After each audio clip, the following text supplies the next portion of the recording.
Pues, Egunon, y gracias por acudir a este evento. Agradecer también a Empresa Digital A y Cámara de Guipúzcoa que hayan organizado un evento que no esté centrado solamente en la tecnología, sino en algo más humano, como decía Virginia.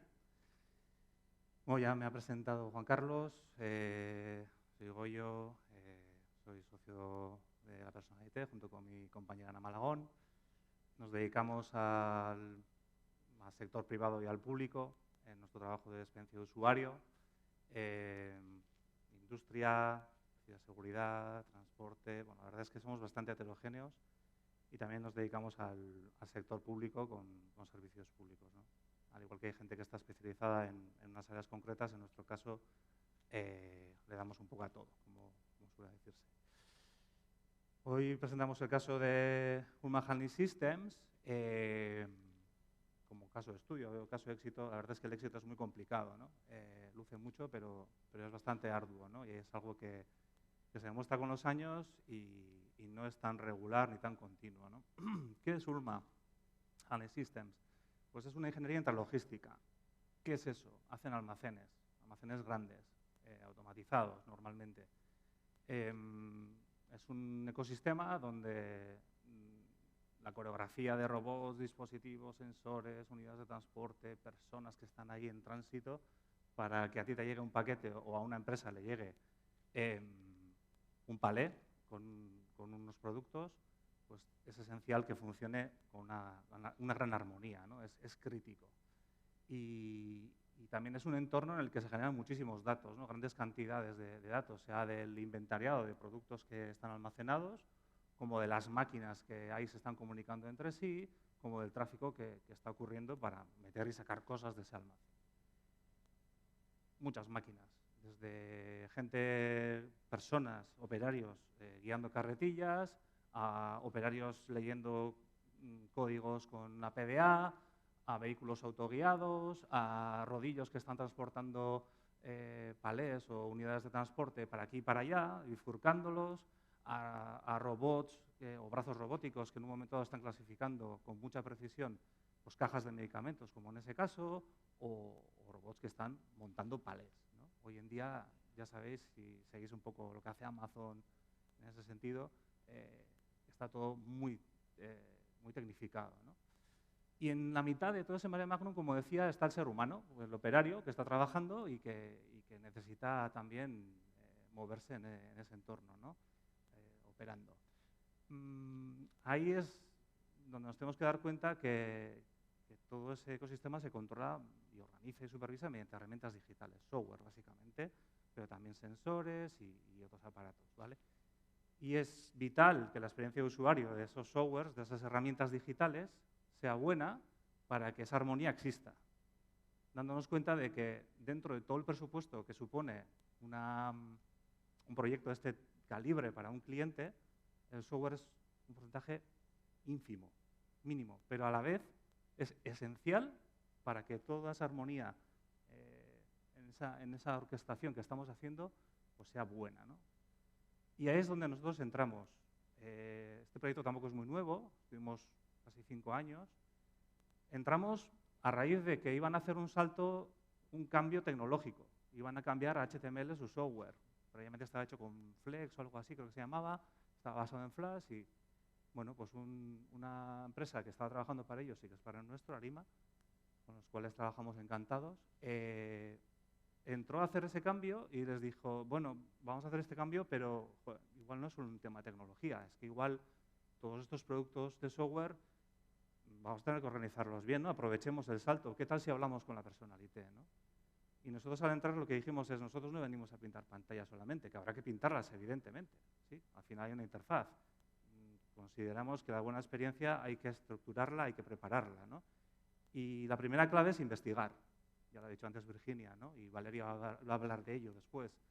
Investigar, descubrir cómo es ese mundo, ese ecosistema, que es muy complejo, aprender y también documentar. Documentar para que sirva, para que todo el equipo que es responsable de hacer UX, no solo los que somos diseñadores, sino cualquiera que esté en el equipo trabajando en tecnología, sepa de qué estamos hablando. Evidentemente, lo primero es entender el negocio. Entender el negocio entender el servicio, cuáles son los modelos de negocio y de servicio que tiene la compañía. ¿Pero vosotros no venís a pintar pantallas? No. Pintaremos pantallas, pero primero tenemos que entender profundamente de qué va todo esto, ¿no? Evidentemente, entrevistar a stakeholders, entender de qué estamos hablando, cuál es el objetivo, aparte del cambio tecnológico, en qué momento se encuentra la empresa, quién sirve, todo eso. Por supuesto, no podemos entrar a trabajar en un entorno en el que no tienes ni idea, porque hoy estás en intralogística, mañana estás en transporte, mañana estás en ciberseguridad. ¿Y qué sabemos nosotros de intralogística? Pues prácticamente nada, lo que sabe un usuario doméstico, ¿no? Por así decirlo. Nos vimos obligados a sentarnos con los expertos logistas a entender todo el proceso desde lo más general hasta lo más concreto, de lo que es una matrícula a lo que es un código EAN, a lo que es un pasillo en un almacén o lo que es un translo, que es un transelevador, ¿no? Por supuesto, es importante también bajar a la calle o bajar en este caso a dónde está sucediendo ese servicio o el uso de ese software, ¿vale? Que es normalmente un entorno pues arduo, ¿no? Estás viendo que los operarios funcionan con HMIs, que están funcionando con unos ordenadores colocados en la mitad de un montón de dispositivos, maquinaria, robots, con unas condiciones de ruido, de luz que no son las idóneas, ¿sí? Y también porque ves cosas que si no bajas a pie de calle no te enteras, ¿no? En este caso, que fue una visita a un cliente de Ullman Handling Systems, a la que nos llegamos a nuestros compañeros de desarrollo, pudimos ver que había una pizarra en la que se estaban organizando ciertas tareas más allá del software. Y dices, espera, igual aquí hay un aprendizaje, igual hay un modelo mental del cual tenemos que aprender y lo tenemos que traducir a digital. Bien, pues es importante aprender de ahí y llevarte esa lección, ¿no? Más cosas, entender el entorno físico y reflejarlo. Es importante que sepamos dónde se colocan los HMIs, los ordenadores, respecto a todo lo que está viendo una persona, un operario, ¿sí? Cómo se relacionan esos elementos. Y además, en este caso, cada cliente lo hace de manera un poco diferente. No siempre las máquinas y las ubicaciones de un almacén están igual, ¿vale? Pero sí tenemos que aprender cómo se llaman, dónde están y cómo se suelen relacionar. Otra cosa que no solemos ver habitualmente hecha, a pesar de que siempre se habla del modelo, de la base de datos, etcétera, es un inventario de entidades en el cual vemos las relaciones que hay entre ellas, o de sus atributos, o sus estados, o sus acciones. Es un trabajo arduo que no se suele hacer y que normalmente nos toca hacerlo a nosotros porque el entender profundamente un entorno complejo nos va a obligar a ello. No podemos dejar de hacer esa labor.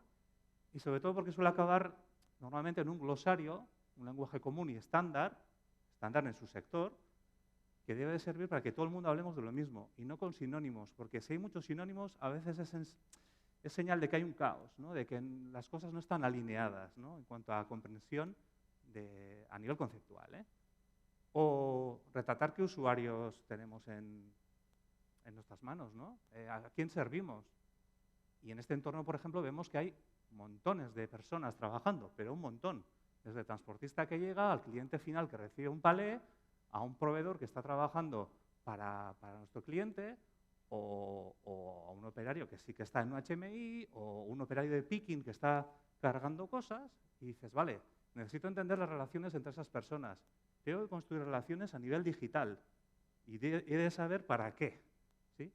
Teniendo en cuenta que no todos son usuarios.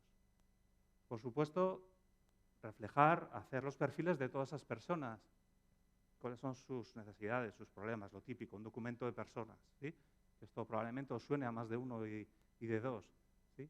Necesitamos saber cómo se comunican, qué información manejan, qué procesos y protocolos siguen, qué necesidades, ¿sí? Si están estresados, si no. Y por supuesto, después de que haces todo ese research, de aprender con un logista de cómo funciona todo esto, de qué necesidades tienen las personas, intentar reflejar cómo es el proceso o procesos, que son muchos, de entrada de un producto, de salida de un producto, de cómo se inventaria, de, bueno, un montón de procesos y hacer un diagrama, un flujo, ¿sí? De cómo funciona eso. Es importante para nosotros para entenderlo, importante para el equipo de trabajo, pero no solo para nosotros, sino que el propio Ullman Handling Systems nos confesaba algún logista que él lo estaba empleando luego para realmente mostrarle a sus clientes cómo funciona un Manhattan Systems, ¿no? En cuanto a lo físico y lo digital. Aquí están aunadas ambas cosas. La segunda clave de la que quiero hablar es el poder de visualizar. Os podéis imaginar, ¿no? Es un ecosistema muy complejo y cómo ayudamos a estos usuarios a manejarse en él. Esto es una interfaz que tenían allá, no sé si era 2013, 2014, 12, no sé, me pierdo un poco en el tiempo, de cómo era la aplicación anterior, ¿no? Hecha en Flex, con tablas, bastante arduo de leer visualmente, esto dificulta comprender exactamente el estado del sistema, ¿no? Cómo está el almacén, cómo está el tráfico, cómo están los productos, cuáles son sus características, ¿no? Y consideramos que había que pegar un salto, no solo en cuanto a la gestión de un almacén y entender cómo están los pedidos, las entradas, las salidas, las órdenes de trabajo, etcétera, sino en cuanto a la supervisión, ¿sí? Quiero saber exactamente cuál está siendo la evolución de la disponibilidad de esos dispositivos o si tienen problemas, si tienen incidencias, si hay alguna incoherencia entre lo que tiene guardado el software en la base de datos, que se supone, pues hay tales palés de pinturas de no sé qué tipo. Sí, el software dice eso, pero en la realidad, en el almacén físicamente no están. Uy, ¿por qué ha ocurrido esta incoherencia? Bueno, eso hay que minimizarlo porque a veces por contrato tú tienes que asegurar al cliente una disponibilidad de las máquinas o tienes que asegurar que va a haber un porcentaje mínimo de errores o va a haber un porcentaje mínimo de incoherencias o otra serie de características que son claves, ¿no? Y cuando el cliente te dice, oye, hay problemas, no estoy a gusto y tal, el poder reflejar eso con unas gráficas o con unos reports que le están mostrando cuál es la evolución, pues hombre, te ayuda a justificar y a hacerle ver que sí, hay problemas, pero no son tantos, ¿no? También comprender un almacén es algo, vuelvo a insistir, muy difícil, ¿no? Digamos que es un bosque muy grande donde también hay muchos arbolitos. Tienes que tener una visión general y a la vez una visión de detalle. Tienes que hacer ese viaje, ¿no? De lo general a lo particular. Esto es un ejemplo de una visualización que hicimos del mapa de un almacén, en el que estamos viendo un pasillo y estamos teniendo aquí una vista por familias de productos, ¿no? En qué ubicaciones están exactamente, pero también es importante permitir al usuario que tenga diferentes maneras de mirar ese bosque, ¿sí? En este caso lo está mirando a través de la disponibilidad de esos espacios, si están ocupados, libres, no son usables, están deshabilitados, ¿sí? O la rotación que tienen los productos en un momento dado, ¿no? O verlo desde planta, no solo desde alzado. Le estamos dando una manera personalizada de observar ese bosque, ¿vale? Y sobre todo porque hay que cuidar a estos usuarios que padecen olvidos, despistes, tienen impaciencia, tienen dudas. Hay que gestionar esa labor diaria que ellos tienen. Tenemos que ayudarles, ¿no? Y con aquella interfaz que habéis visto de tablas y tal, pues es complicado, ¿no? Y cuando digo eso cuando decía lo del árbol, es que a veces tú abres una ubicación, ¿sí? Un cuadrito de los que veis ahí, negro o en blanco, y tienes que ver los detalles, porque incluso ahí hay un particionado y hay pequeños objetos que están guardados y necesitas ver sus características, ¿no? Más allá de verlo en forma tabla, por ejemplo, ¿vale? La teoría del color hay que aplicarla también a fuego porque nos va a ayudar a entender exactamente esos estados o esas categorías que estamos viendo en una visualización de datos, ¿vale? O en cosas tan absurdas como el paletizado, ¿no? Hoy en día un supermercado, imaginaos Eroski, tiene que servir a sus tiendas y supermercados desde su central y la vorágine de peticiones que hay no es como antes, donde se enviaban palets de solo leche, solo Coca-Cola. No, ahora tienes palets donde un supermercado pequeño te está diciendo, mándame 12 packs de Coca-Cola, 20 de leche, 14 de galletas, 13 de Ariel, y tienes que conformar un palet súper optimizado para que el transporte vaya rápido, no ocupe espacio. Y claro, eso visualmente es mucho más fácil de componer para un operario que hacerlo a través de unas tablas, ¿no? Donde estás filtrando, donde estás metiendo datos como en un Excel, ¿no? O en cosas tan absurdas como visualizar cosas intangibles.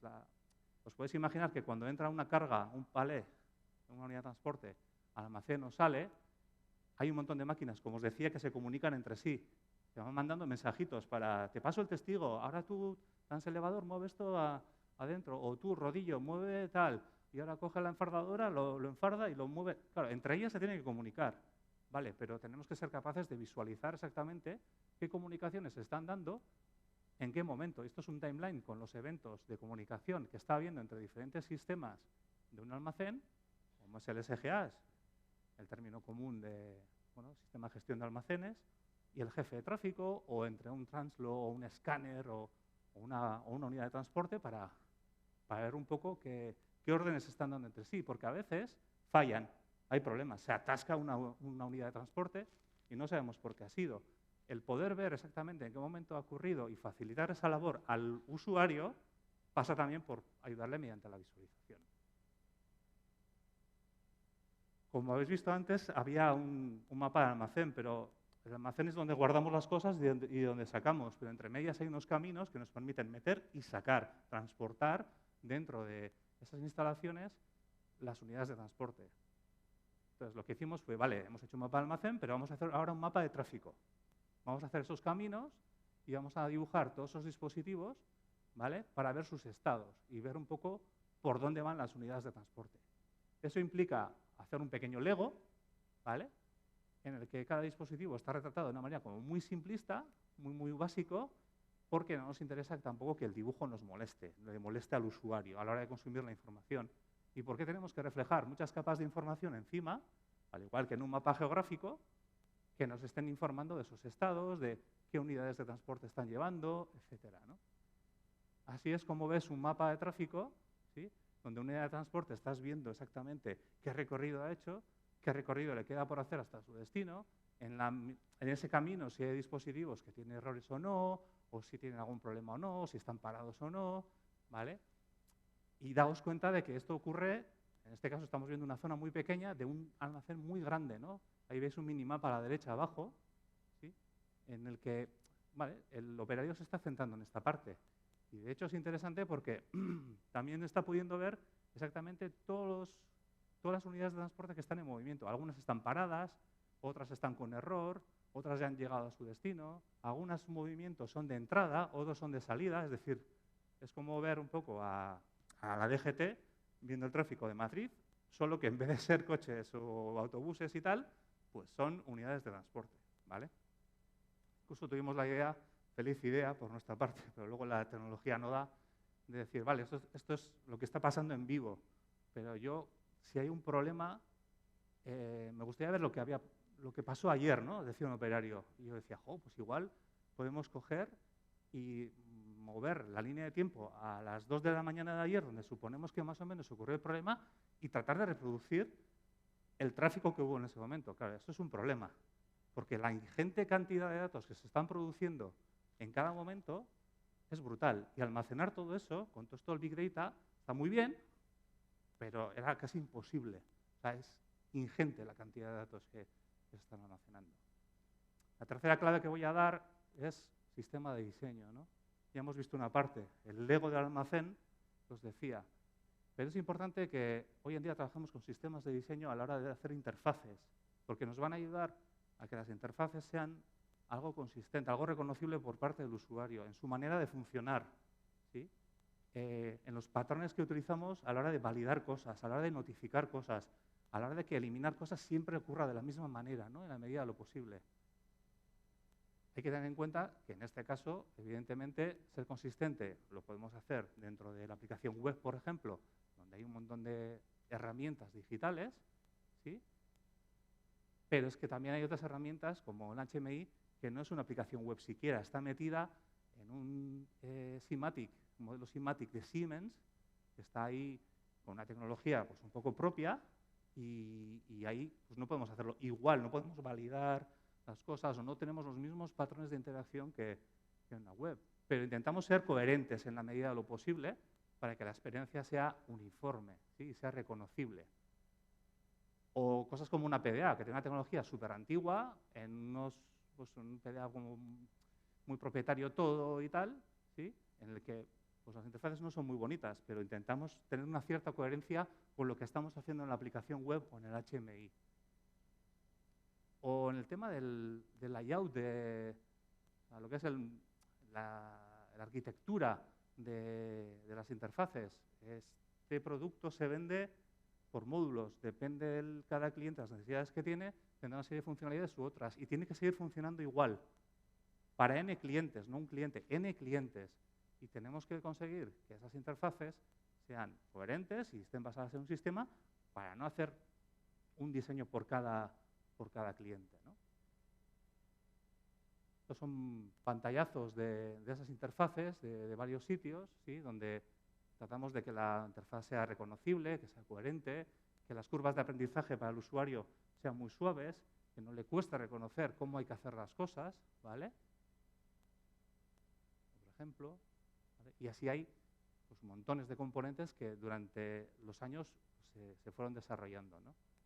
Con esto quiero decir que esto de la UX es invisible aparentemente, pero está presente desde el inicio, o debería estar presente desde el inicio, porque hay esa concepción de que, no, hagamos la tecnología, desarrollemos y después le añadimos el UX como si fuera como un topping, ¿no? En una tarta o en la pizza le añades, ¿no?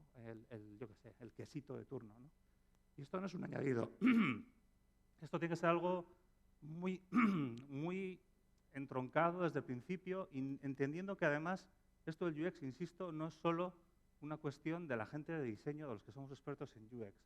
UX somos todos, el departamento técnico, el departamento de ingeniería y nosotros. Y más nos vale entender, porque todo eso que hemos investigado no es solo por nosotros, siempre insisto en ello, no es solo por nosotros, es para todo el equipo, sirve a todo el equipo. Porque ver esto, ver las interfaces montadas y decir, pues tiene una pinta buena y tal, o hace fiu y qué moderno y tal, y en una feria, tanto que somos aquí de ferias, ¿no? Pues gusta, ¿vale? Y joder, pues mira qué guay, dibujitos, ¿no? Y qué guay se ven las cosas, sí. Pero esto realmente ha sido perpetrado por un equipo partícipe y consciente, no solo los diseñadores, ¿vale? Un equipo diverso, ¿vale?